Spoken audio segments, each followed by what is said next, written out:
دوستو، بزرگوں، بھائیوں، السلام علیکم ورحمۃ اللہ۔ سلامتی، رحمتیں اور برکتیں آپ سب پر۔ ویورز، حیرت ناک قسم کی کہانی جو میں آج آپ کے ساتھ شیئر کرنے جا رہا ہوں، اس کا تعلق انڈین پنجاب کے ضلع ہوشیارپور کے ایک قریبی گاؤں سے ہے۔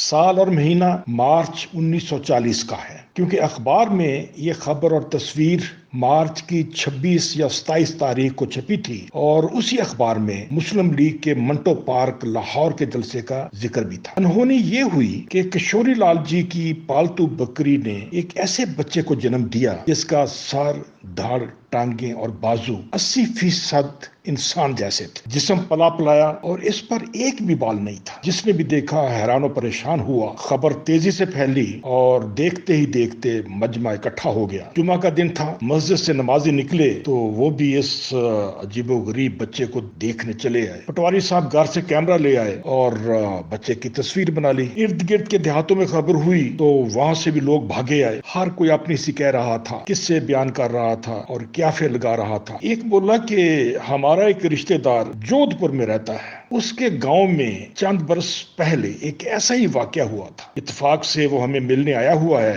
اگر آپ کہیں تو میں اسے بلا لاؤں۔ اجازت پا کر وہ مہمان کو اس مجلس میں لے گئے، جس نے صورتحال کا جائزہ لینے کے بعد دور کی چھوڑی کہ یہ تو کچھ بھی نہیں، ہمارے گاؤں کی بکری نے تو ہو انسانی بچے کو جنم دیا تھا، جو آج بھی زندہ ہے اور سیانہ ہو رہا ہے اور مال ڈنگر چراتا ہے۔ بس ایک تھوڑا سا فرق رہ گیا ہے کہ ہماری زبان نہیں بولتا، صرف میں کرتا ہے۔ ویورز، خواتین حضرات، اب ہوشیارپور والی بکری کے مالک کشوری لال جی کا سن لیجئے کہ جو ہی پٹواری کی بنائی تصویر اخبار میں چھپی، پولیس تفتیش کے لیے پہنچ گئی۔ خوب تماشا لگا اور ہر قسم کی بدنامی اور لان تان سے تانگ آ کر انہوں نے خودکشی کر لی۔ دوستو، آخر میں ایک ضروری بات کہ ایسی خبریں وقفے سے نکلتی رہتی، ایسا کیوں ہوتا ہے؟ اس کی کیا وجہ ہے؟ اس پر کوئی سائنسی تحقیق موجود ہے یا نہیں؟ معاملہ کی تہہ کو پہنچنے کے لیے ہم مال مویشیوں کے طبی ماہرین جو ویٹرنری ڈاکٹرز ہیں ان کے ساتھ رابطے میں ہیں۔ جو بھی رپورٹ ملی آپ کے ساتھ ضرور شیئر کریں۔ والسلام خواتین حضرات،